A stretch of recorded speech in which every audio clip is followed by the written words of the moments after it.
Aleluya. ¿Cuántos dan gloria a Dios todavía? ¿Cuántos trajeron Biblia? A ver si es cierto. ¿Puede levantarla? Esa gloria a Dios. Qué bueno, qué lindo se ve cuando venimos preparados a la casa del Señor, porque a la casa de Dios se viene a adorar a Dios y se viene a oír palabra del Dios de los cielos. Así que acompáñeme a nuestra serie del libro de los Hechos, capítulo 1, verso 21 al versículo 26. Hechos capítulo 1, versículo 21 al versículo 26. Dice así la palabra del Señor: es necesario pues que estos hombres que han estado junto con nosotros todo el tiempo que el Señor Jesús entraba y salía entre nosotros, comenzando desde el bautismo de Juan hasta el día en que de entre nosotros fue recibido arriba, uno se ha hecho testigo con nosotros de su resurrección. Y señalaron a dos: a José, llamado Barsabás, que tenía por sobrenombre Justo, y a Matías. Y orando dijeron: tú, Señor, que conoces los corazones de todos, muestra cuál de estos dos has escogido para que tome la parte de este ministerio y apostolado, de que cayó Judas por transgresión para irse a su propio lugar. Y les echaron suerte, y la suerte cayó sobre Matías y fue contado con los 11 apóstoles. ¿Cuántos dicen amén? Matías, el sucesor de Judas. Ese es el tema de hoy. Ese es el tema que nos va a interesar esta noche desarrollar.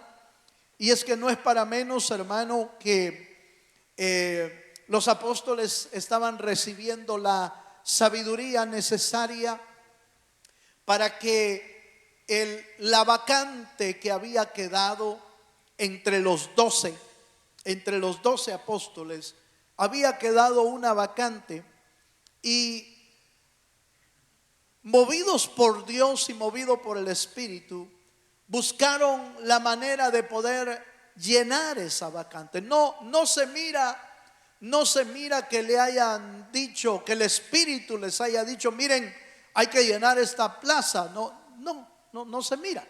Sin embargo, obviamente movidos por el Espíritu, empezaron a notar que hacía falta uno, porque 12 en la Biblia es número de autoridad. 12 es número de gobierno. ¿Cuántos dicen amén? Y donde hay gobierno, todo va bien. Donde hay autoridad, todo va bien. Donde no hay autoridad, la gente hace lo que quiere. Aleluya. ¿Cuántos dicen amén? Lamentablemente, así es.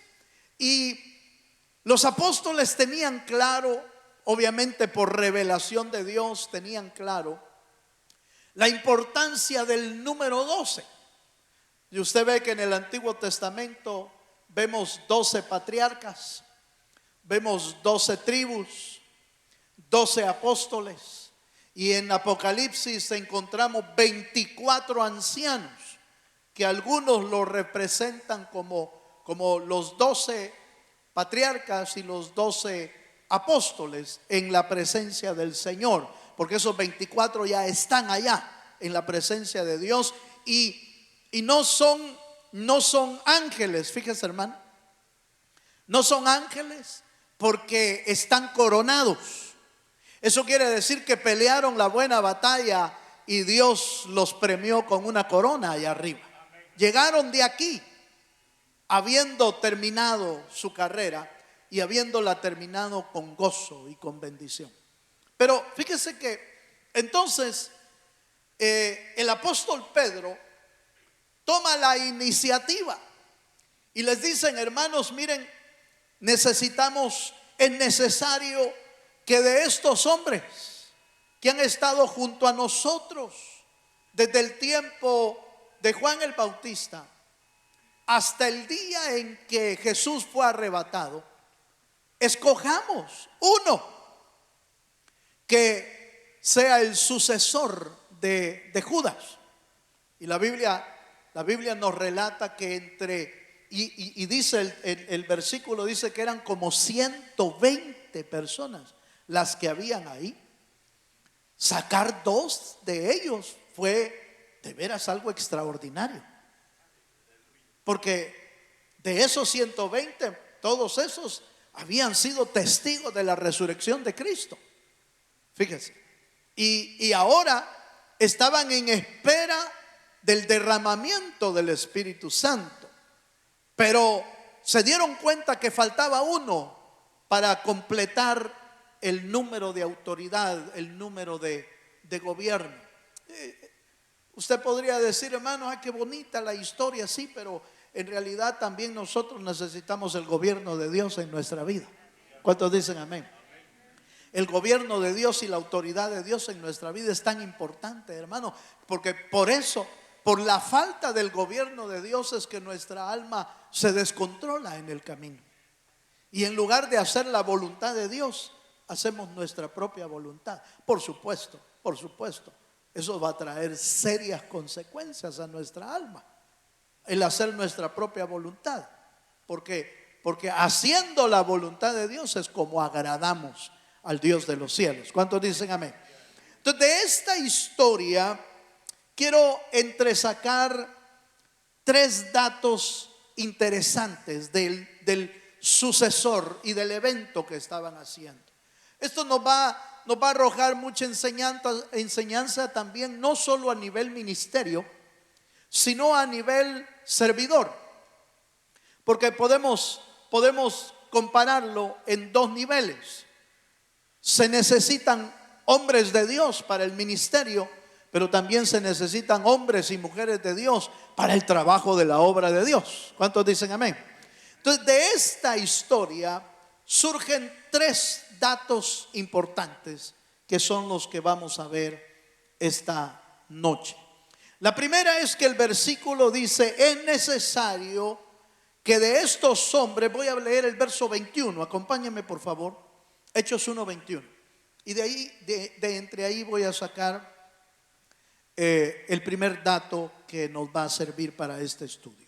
Hechos 1:21 dice: es necesario pues que de estos hombres que han estado juntos con nosotros todo el tiempo que el Señor Jesús entraba y salía entre nosotros. El primer dato importante aquí es que el que iban a escoger era un hombre que había convivido con ellos, un hombre que tenía la experiencia y la formación de Dios en su vida y en su carácter. No escogieron de afuera de ellos, como también sucede en el ministerio. No se escoge uno de afuera para enviarlo como pastor, se escoge de entre los hermanos. ¿Cuántos dicen amén?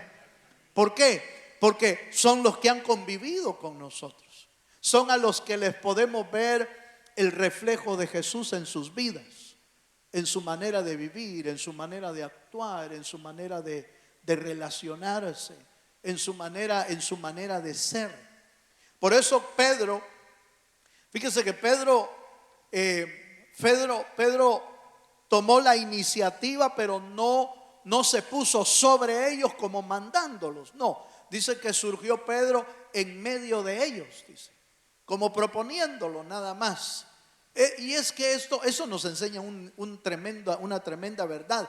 El liderazgo de alguien no se impone, el liderazgo sobresale por lo que Dios ha puesto en su vida. Por eso el liderazgo en todo sentido, el liderazgo en las empresas, el liderazgo en la casa no se impone, el liderazgo sale por naturalidad, por la naturaleza que Dios ha puesto en su vida. Va a salir el liderazgo que Dios ha puesto. Igual es en la iglesia. En la iglesia no necesita imponerse un liderazgo. Mira, hermano, aquí yo soy el pastor y yo mando. Aleluya. No es necesario hacer eso. Porque los que conocen la voz de su pastor lo siguen. Así de sencillo. Por eso el Señor dijo: mis ovejas oyen mi voz, dice, y me siguen. No por imposición, sino porque saben que es lo mejor. Reconocen a Jesucristo como su pastor y reconocen algún ministerio que Dios ha puesto aquí para seguirlo. ¿Cuántos me están entendiendo? Igual es en la casa no se debe de imponer el liderazgo fluye con naturaleza si Dios está gobernando el corazón. Aleluya. ¿Cuántos dicen amén, hermano? Si el gobierno de Dios está plantado en un corazón, entonces la autoridad va a fluir sin fuerza, sin obligación, de una manera no dictatorial. No, fluye la naturaleza divina de la autoridad de Dios. ¿Cuántos dicen amén? Vale, pero sigamos. Entonces mi primer punto aquí es que el que iban a escoger era un hombre que había convivido con ellos desde, fíjese, dice el texto, desde el tiempo de Juan el Bautista hasta el día en que el Señor fue subido arriba al cielo. ¿Por qué era necesario que el sucesor de Judas tuviera ese calibre? Porque usted recuerde que el Señor hizo una función de preparación en esos 12 desde el inicio de su ministerio. No los fue escogiendo y pasaron un año y medio y agarró otro, y pasaron 2 años y agarró otro apóstol. No, desde el inicio del ministerio Jesús llamó a los 12, dice, a los 12 discípulos, y les llamó, ¿qué dice, hermano? Apóstoles. Eso es lo que dice la Escritura. Entonces, mi punto aquí es que cuando Dios te llama, es necesario haber convivido dentro de la congregación, dentro de la comunidad cristiana. ¿Por qué? Porque es el tiempo necesario de formación del carácter en nuestra vida. Por ejemplo, acompáñenme a Éxodo capítulo 18, verso 21. Éxodo 18, 21 dice así. ¿Lo tiene, hermano? Éxodo capítulo 18, verso 21.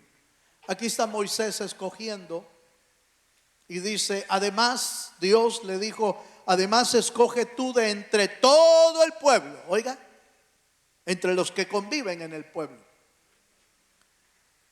Escoge tú entre todo el pueblo varones de virtud, temerosos de Dios, varones de verdad, que aborrezcan la avaricia, y ponlos sobre el pueblo por jefes de millares, de centenas, de 50 y de 10.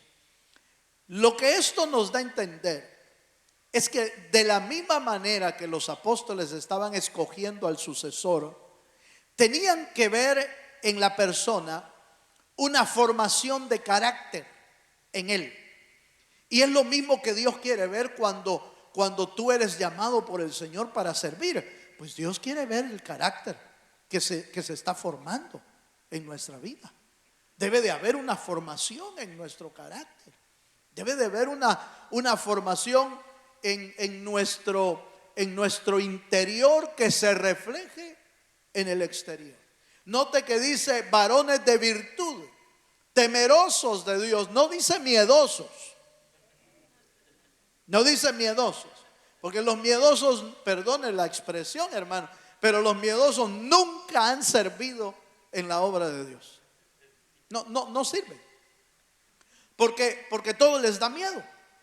Yo por eso no sirvo, hermano, porque me da miedo. Es que a saber qué me van a hacer los hermanos. Y peor que aquel se me quedó viendo mal y que no sé qué. No funciona. Pero temerosos de Dios, sí. Temerosos es respetuosos del Dios que nos llama. De tal manera que el servidor nunca se olvide que al que honramos es aquel que nos llamó para su obra y para su servicio. Dele un fuerte aplauso al Dios de los cielos esta noche. Vale, entonces, el primer elemento que estamos viendo es que por eso es que no podía ser un discípulo recién convertido. Pusieron un discípulo que viniera desde el tiempo de Juan el Bautista. ¿Por qué? Porque usted recuerda que en realidad el inicio del ministerio de Jesús fue cuando terminó el de Juan el Bautista. Cuando Juan el Bautista dijo: he aquí el Cordero de Dios que quita el pecado del mundo, a él seguid. Y entonces Juan se hizo a un lado, terminó su ministerio. Y lo terminaron también, porque ahí fue donde lo apresó Herodes, lo mandó a apresar Herodes, y ya no salió más de la cárcel y murió decapitado. Ahí terminó su ministerio. Entonces Jesús arrancó el ministerio. Algunos de los discípulos de Juan el Bautista empezaron a acompañar a Jesús como parte del discipulado que Juan había tenido, pero que había terminado. Ahora, ¿pero qué nos indica esto? Que los que habían, ahora el que iba a ser sucesor, había convivido con los apóstoles y con Jesús desde el inicio del ministerio. ¿Cuántos me están entendiendo, hermano? Ahora, ¿es eso importante para el caso del sucesor? Sí, pero también para el caso de los servidores, porque los servidores necesitan un inicio, y un inicio de formación, un inicio de formación de carácter, un inicio donde Jesús esté moldeando el carácter de nuestra vida. Y no, porque para el servicio a la obra de Dios no se puede hacer lo que nosotros queramos, se hace lo que Dios quiere. Dele un aplauso al Dios de los cielos si se anima. Varones de virtud, temerosos de Dios, varones de verdad. Mire qué características debe de tener un servidor, hermano. Debe de ser un varón de verdad, porque si a cada rato miente, ya nos llevó el río, ¿eh? Cada vez que llega tarde se inventa una. Aleluya. Porque empieza a mentir. Entonces, debe Dios habernos moldeado el carácter para poner la verdad por encima de cualquier circunstancia, aunque nos haga ver mal la verdad, pero es parte de nuestro carácter. Aleluya. Se quedó muy serio usted. Que aborrezcan la avaricia y ponlo sobre el pueblo por jefes de millares, de centenas, de 50 y de 10. Vamos a Hechos capítulo 6, verso 3 al 4. Esto no era extraño, no se volvió extraño dentro de la iglesia. No era extraño en el Antiguo Testamento el escoger gente que había estado dentro del pueblo y había dado una talla para el servicio. No era algo extraño ni en el Antiguo Testamento ni en el Nuevo Testamento. En Hechos 6 ya no encontramos el sucesor de alguien, encontramos gente que está siendo llamada para el servicio. Y mire lo que dice otra vez, Hechos 6:3. Dice: buscad pues, hermanos, ¿de dónde? De entre vosotros, no de afuera, no de los del mundo, no de es terrible esto, hermano. ¿Sabe por qué? Porque se han dado casos ya en algunas áreas, específicamente en el área de alabanza, por ejemplo. En algunas iglesias están contratando profesionales de la música, aunque no sean cristianos, pero tocan tan bien que pues vale la pena tenerlos. Es el pensamiento. Hace algún tiempo, algunos meses, yo me asusté porque vi una iglesia muy grande, famosa, no le voy a decir de dónde va, pero sacó la publicidad de que estaban contratando músicos. Y entre los requisitos que ponían era experto en música, experto en solfas, experto en no sé qué, en esto y lo otro. Y al final decía, no necesita ser cristiano. Y eso me pegó a mí, me dio una patada de una sola vez en la iglesia. Contratando profesional. Y por supuesto, mire hermano, tocan tan bien usted. Por eso no es extraño, fíjense, miren lo que le voy a decir. No es extraño a veces encontrar músicos buenos dentro del cristianismo, pero que también se van a los conciertos a tocar con Luigi, a tocar con no sé quién. Un poquito raro, ¿no le parece? Mire, va a generar controversia lo que estoy diciendo, porque algunos van a decir, pero es la profesión, de eso viven, de eso trabajan. Sí, yo lo entiendo muy bien, pero lo que yo veo en las escrituras es que el Señor no estaba buscando primordialmente, no estaba buscando su pericia, su experiencia en las cosas seculares, sino en las cosas espirituales primero. Que fuera lleno del Espíritu. Miren lo que dice Hechos 6:3. Leámoslo porque no lo leímos, me detuve ahí. Buscad pues, hermanos, de entre vosotros a 7 varones de buen testimonio, llenos del Espíritu Santo y de sabiduría, a quien encarguemos este trabajo. Y nosotros persistiremos en la oración y en el ministerio de la palabra. No era extraño que cuando buscaron a Matías y a José, porque fueron 2 los que salieron, José llamado que se llamaba Barsabás, decía, sí, así es, ¿verdad? Sí, Barsabás, que tenía por sobrenombre Justo. ¿Por qué cree que le habían puesto Justo, hermano?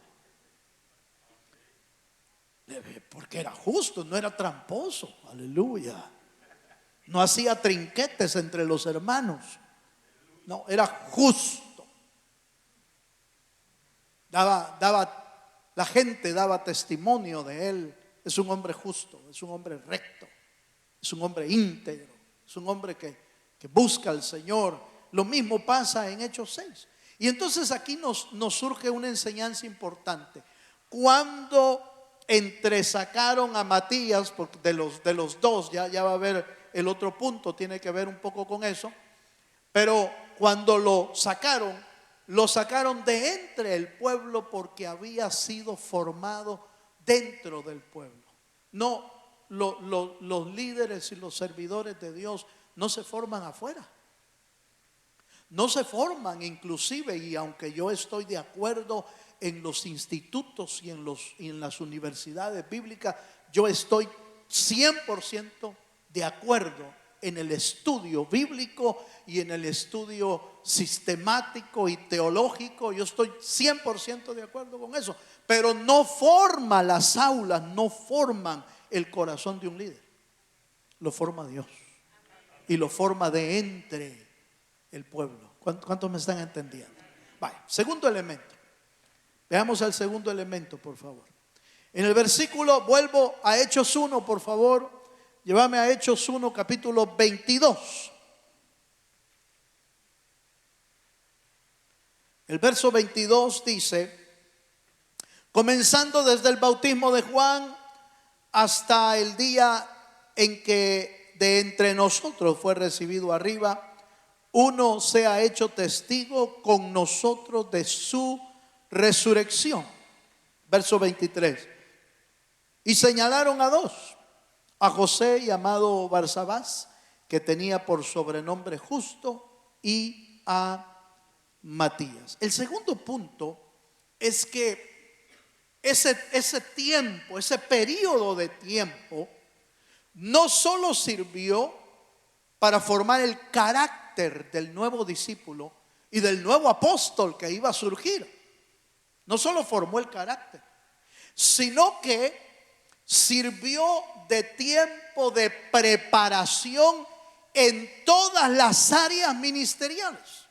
Porque el Señor no solo formó su corazón y su carácter, sino que les enseñó cómo trazar la palabra, cómo compartir las escrituras, cómo echar fuera demonios, cómo sanar a enfermos, cómo lidiar, hermano, con los enemigos que se les venían encima. A veces a Jesús se le vinieron en varias ocasiones, se les vino los enemigos, y no siempre fueron solo espirituales, sino también físicos. Les enseñó a lidiar, hermano, con los religiosos que lo buscaban al Señor para ver en qué cosa decía mal. Estaban ahí pendientes de todo lo que enseñaba Jesús. Y cuando le oían algo extraño, entonces salían con alguna pregunta extraña para tentarle o para hacerlo caer. Señor, ¿qué dices tú? ¿Qué dices tú, Señor? ¿Es bueno que le demos al César el tributo o no? ¿Qué dices tú? Pero una pregunta capciosa, porque esos mismos que estaban haciendo la pregunta habían convocado a los soldados romanos que estaban ahí para ver si Jesús decía no. ¿Y por qué están pagando impuestos? Si nosotros somos hijos de Dios, nosotros somos pueblo judío, no somos romanos. No. Era para tentarlo, para ver cómo lo hacían caer. Pero el Señor, que tenía una sabiduría, hermano, extrema, la sabiduría que viene de Dios. ¿Cuántos dicen amén? Sabía lidiar contra esos ataques. Y les dijo, como usted sabe, aquella respuesta, hermano, pero llena de sabiduría. ¿De quién es la cara de esta moneda? Denme una moneda y miren la cara que está aquí. ¿De quién es la cara? Pues es de César, Señor. Pues denle al César lo que es del César y a Dios lo que es de Dios. Denle un fuerte aplauso al Señor. Hermano, y es que los discípulos también iban a enfrentar eso. Los discípulos iban a enfrentar al diablo, claro que sí. Los discípulos iban a enfrentar a los demonios, claro que sí. Los discípulos iban a enfrentar a los religiosos, claro que sí. Si apenas había comenzado el libro de los Hechos y se llevaron preso a algunos discípulos para decirles: ¿y ustedes por qué están predicando en el nombre de Jesucristo? Tuvieron que tener la sabiduría y la valentía de poderle decir: nosotros no podemos dejar de decir lo que hemos visto, lo que hemos oído tocante al verbo de Dios. Y juzguen ustedes a quién debemos obedecer, a Dios o a los hombres. Se pararon, Phil. ¿De dónde aprendieron eso? ¿De dónde aprendieron? Del mejor maestro que ha existido en todo el universo. Se llama Jesús, el Hijo de Dios. Denle un fuerte aplauso al Señor. ¿Cuántos dicen amén, hermano? Tuvieron que echar fuera demonios y tuvieron fracasos, por supuesto. Tuvieron fracasos también, porque llegó un padre con su hijo que estaba siendo atormentado y tenía cerrados los oídos, y se los llevó a los discípulos para que oraran por él y lo liberaran. Y los apóstoles, que habían visto cómo se hacía, hicieron su mejor esfuerzo. Mire, hasta pose agarraron así, en el nombre de Jesús. Déjenme imaginar, eso no lo dice la Biblia, eso lo digo yo. Hasta pose, hicieron una pose especial. A veces los ministros hacen poses especiales.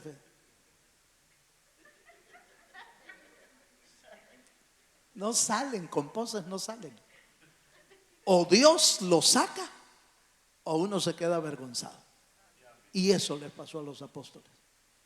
porque quedaron avergonzados, porque cuando Jesús llegó, el padre le dijo: Señor, mi hijo está enfermo y está atormentado, y yo lo traje a tus discípulos para que lo liberaran, pero no pudieron, Señor. ¿Usted se recuerda la respuesta del Señor? El Señor se enojó. Le dijo: incrédulos, ¿hasta cuándo los voy a tener que aguantar? Y se echó fuera al espíritu que estaba atormentando al jovencito. Y después un poco achorcholados los discípulos. ¿Sí sabe qué es achorcholado, hermano? No, no sabe qué es eso. Achorcholado es sinónimo de avergonzado. No es sinónimo, es una palabra de allá. Pero estaban avergonzados los apóstoles y le dijeron al Señor: Señor, dinos por qué nosotros no pudimos. Pero eso nos revela una tremenda verdad, hermano. Cuando uno no puede hacer algo, debe preguntar. ¿Sabe por qué muchas veces seguimos cometiendo el mismo error? Porque no preguntamos. Porque por pena, por vergüenza, en lugar de preguntar, nos quedamos haciendo lo mismo y no funciona. Eso le pasa a un montón de ministros y de líderes, que no les funciona lo que están haciendo, pero por pena no preguntan. Pero los discípulos no. Los discípulos preguntaron, le dijeron: Señor, dinos por qué a nosotros no nos funcionó esto. Le digo: es que este género, ¿se acuerda usted? Este género solo sale ¿con qué? Con ayuno y oración. Ahí les dio una gran clave para el efecto de la liberación de espíritus y de demonios.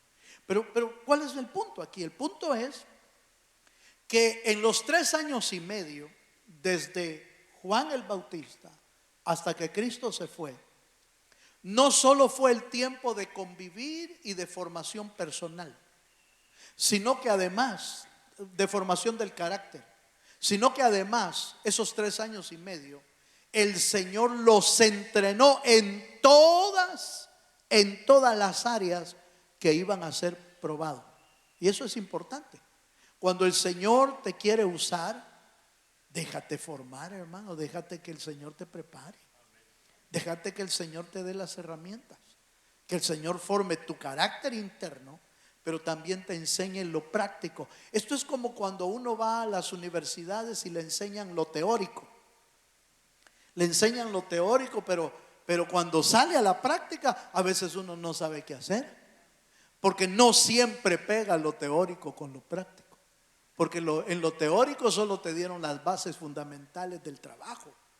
Pero en lo práctico, el obrero a veces sabe más que el ingeniero. Aleluya. Y no es broma lo que estoy diciendo. No es broma.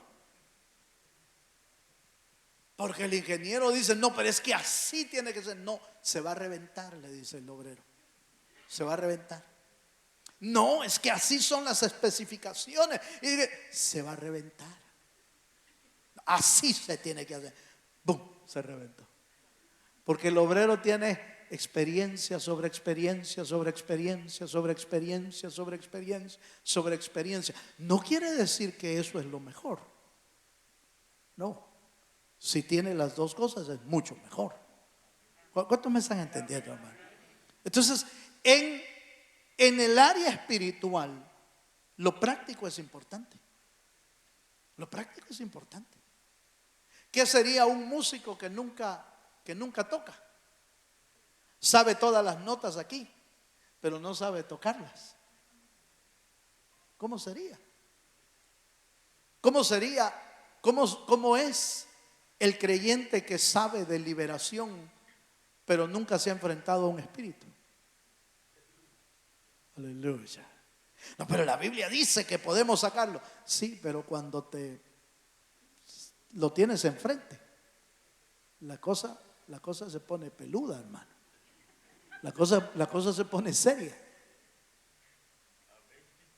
porque reaccionan, los espíritus son tan mentirosos, hermano, tan mentirosos, que a veces hasta lo engañan a uno, haciéndole creer que ya se fue, y ahí sigue. Aleluya. Bye, pero esa es otra práctica. Sigamos. Veamos Hechos capítulo 10, verso 39 al 40. Por eso es que el sucesor de Judas tenía que ser un hombre que había convivido y había sido formado en su carácter, pero también un hombre que había experimentado de primera mano, había experimentado el trabajo de la obra de Dios. Entonces dice Hechos capítulo 10, verso 39 dice: y nosotros somos testigos, oiga esto, y nosotros somos testigos de todas las cosas que Jesús hizo en la tierra, de Judea, en Jerusalén, a quien mataron colgándole en un madero. A este levantó Dios al tercer día e hizo que se manifestase. Entonces, la parte que me interesa es que son ellos muy específicos. El apóstol es muy específico en declarar que habían sido testigos de todos los hechos de Jesús. Eso quiere decir que no se despegaron de Jesús nunca, hermano. Anduvieron ahí. Porque un discípulo, para ser buen discípulo, no se tiene que despegar del maestro. Aleluya. No se tiene que despegar del Señor nunca. Por eso es que no existen cristianos de temporada. El cristiano es permanente, seguidor totalmente de nuestro Señor Jesucristo. Ese es el que permanece firme, y ese es el que aprende bien la tarea. Porque el que faltó a las clases no sabe después qué decir o qué hacer. Aleluya. ¿Cuántos dicen amén?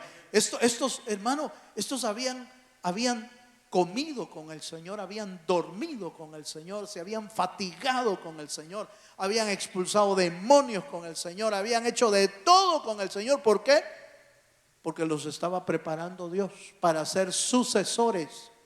Matías en el caso de los 12, pero los otros discípulos fueron sucesores que seguían predicando la palabra del Señor. ¿Cuántos dicen amén, hermano?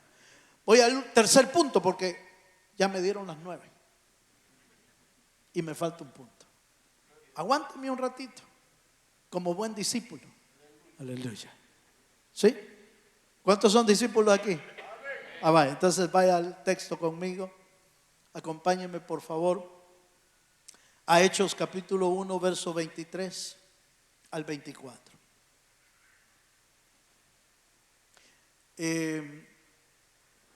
Verso 23 y 24. Mire lo que dice, hermano. ¿Lo tiene?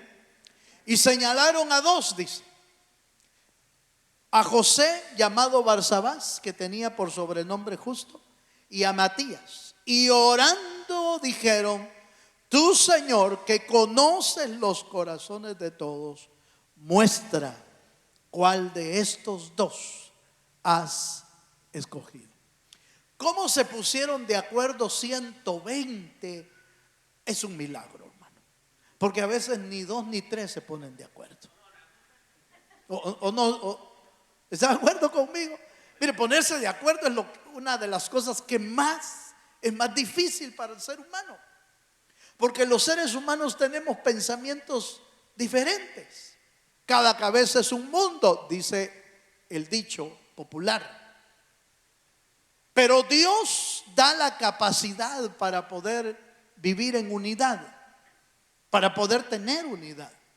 120 se pusieron de acuerdo en escoger dos que seguramente sobresalían, que seguramente todos los que lo escogieron y lo señalaron dijeron: como estos dos no hay otro, no hay otros dos como estos.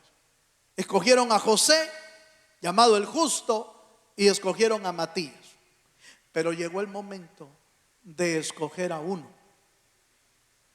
Y cuando iban a escoger a uno, no quisieron correr el riesgo de que fueran ellos los que escogían, sino que le dijeron: Señor, tú que conoces, dice el versículo, tú que conoces los corazones de todos, muestra cuál de estos dos has escogido. Esto nos enseña varias cosas.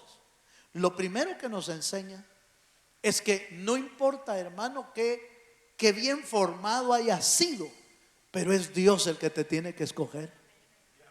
Es Dios el que debe de hacer el llamado al ministerio o hacer el llamado al trabajo de la obra. Tiene que ser Dios el que te escoja.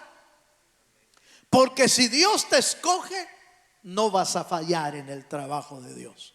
Si te escoge el hombre, entonces el mismo que te levantó te puede hacer caer después. Tiene que ser Dios. Por eso no quisieron los apóstoles, aunque habían escogido bien, no quisieron tomarse la última elección. No quisieron hacerlo de su propia aceptación, sino que Dios lo decidiera. Ahora, ¿cómo lo hicieron? Es interesante porque dice que echaron suerte, dice la Biblia. Ahora, déjenme explicar esta parte porque este versículo es el último donde las suertes aparecen en el Nuevo Testamento. Nunca más se vuelve a echar suertes. ¿Por qué? Algunos teólogos lo explican de esta manera. Echar suertes en el Antiguo Testamento era algo común. Era algo común. ¿Cómo echaban suerte? No me pregunten. No sé si tiraban dados, no sé si tiraban palillos, no sé si tiraban piedras, como una forma de la cara y moneda, ¿va?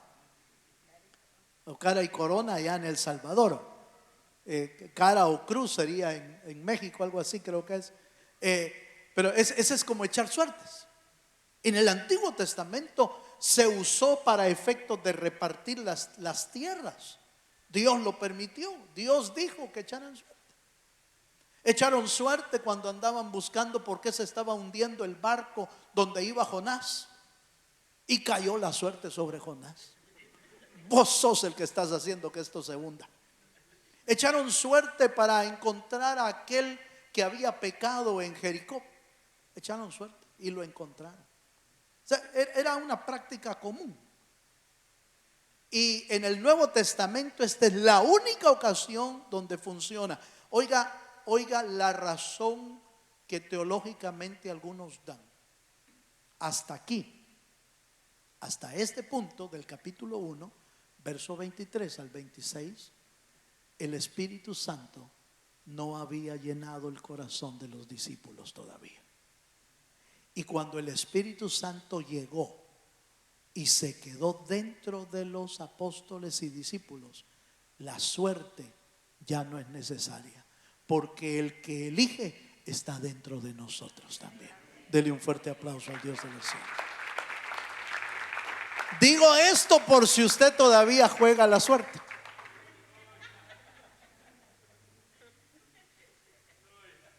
Digo esto porque de repente me dice: hermano, ¿y es malo comprar lotería? Usted no depende de la suerte, depende de lo que Dios provee, porque Dios es justo y no he visto justo desamparado ni su simiente que mendigue pan. No necesita la lotería para provisión de Dios. Dios es el que provee para sus hijos. ¿Cuántos dicen amén? Pero bueno, sigamos un poquito más. Número 26:55, le voy a mostrar dónde está eso en el Antiguo Testamento. Uno de los ejemplos nada más, era algo común en aquel tiempo. Número 26:55, verso 56 dice: pero la tierra será repartida por suerte, y por los nombres de las tribus de sus padres se heredarán. Conforme a la suerte será repartida su heredad entre el grande y el pequeño. Esa es una aplicación y un ejemplo en el Antiguo Testamento. ¿Cómo lo hacían no dice la Escritura cómo lo hacía. No hay una evidencia clara de cómo lo hacía. Pero me encanta este último versículo que quiero darle. Proverbios 16, verso 33. Proverbios 16, verso 33. Hablando de la suerte también dice, la suerte se echa en el regazo, porque es como que uno está sentado y se tira algo.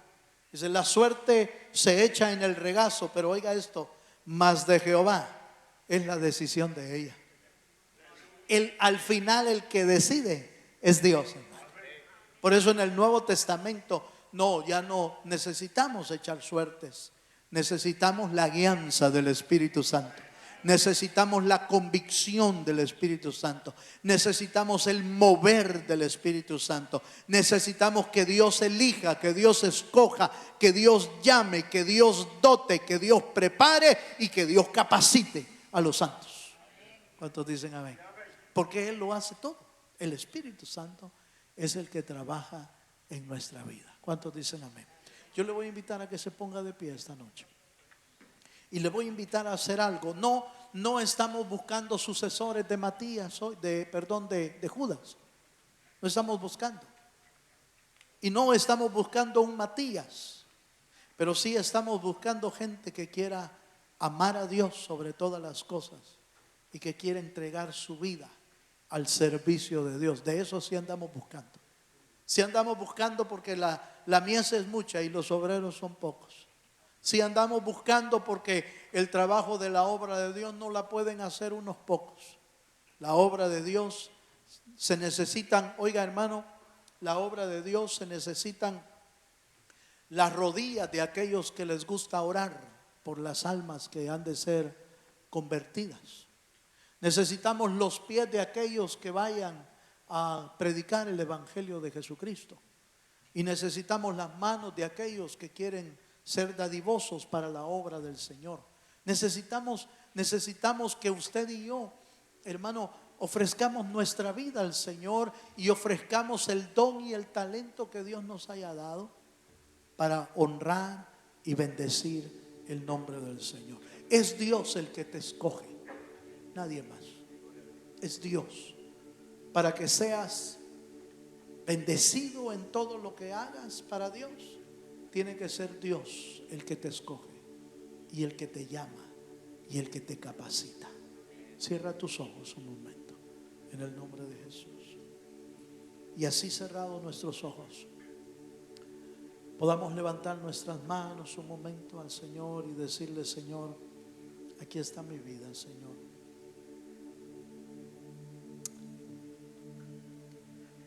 ¿Qué quieres que yo haga en tu obra? ¿Qué quieres que yo haga en tu obra, Señor? La Biblia dice que Dios puso a unos en la iglesia, puso apóstoles, puso profetas, puso maestros, a los que hacen milagros, a los que sanan, a los que ayudan, los que administran, los que tienen don de lenguas. A todos esos los puso Dios en la iglesia. ¿De cuál eres tú? Porque todos somos miembros de un solo cuerpo, del cuerpo de Cristo. Y cada miembro tiene una función para Dios. Levantamos nuestras manos al Señor. Señor, aquí está nuestra vida. Aquí está nuestro corazón. Escoge tú de entre nosotros. Escoge los que te han de servir, los que han de hacer en tu obra el trabajo que te honre y que te glorifique. ¿Cuántos podemos decirle esta noche al Señor: Señor, usa mi vida Usa mi vida, Señor, en tu obra. Pon el querer como el hacer. Qué maravilloso que aunque escogieron a dos, uno fue elegido para el apostolado. Pero yo te puedo asegurar que José el justo siguió sirviendo en la obra. Porque no es el título el más importante, sino el llamado de Dios para servir en su obra. Matías fue contado entre los 12, pero yo te aseguro que José fue contado entre los justos y servidores de Dios. No importa a lo que Dios te llame, si al ministerio, si al liderazgo, si al diaconado, si a maestro de niños, no importa en lo que a donde Dios te ubique. Lo que importa es el Dios que te llamó para que sirvas. Oh Señor, tú que conoces los corazones, escoge tú, Señor, a los que has de llamar para tu obra. Escoge tú quien sirve en las diferentes áreas. Escoge tú, Señor, quien servirá en tu obra. Elige tú, Señor, nuestra vida. Porque así como Él elige, también Él capacita.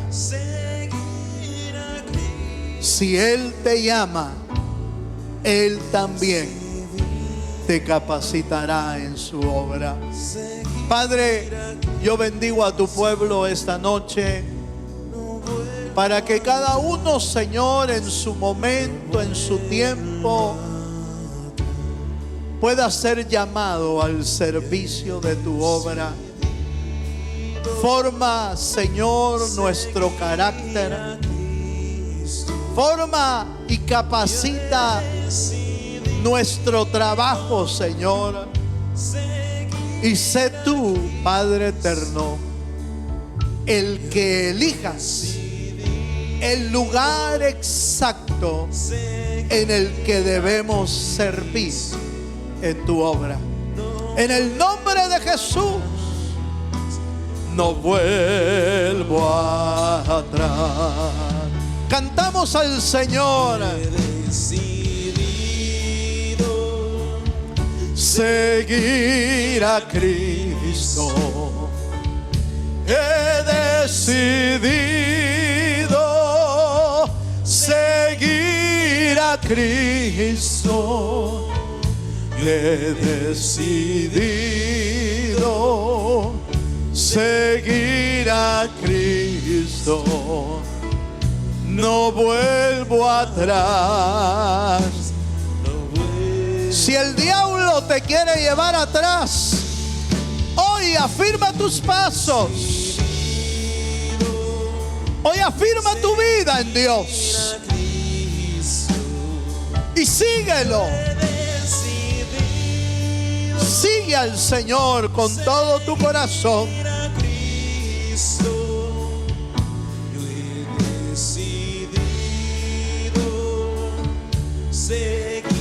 Una vez más le decimos: no vuelvo atrás, no vuelvo atrás. He decidido seguir a Cristo. Yo he decidido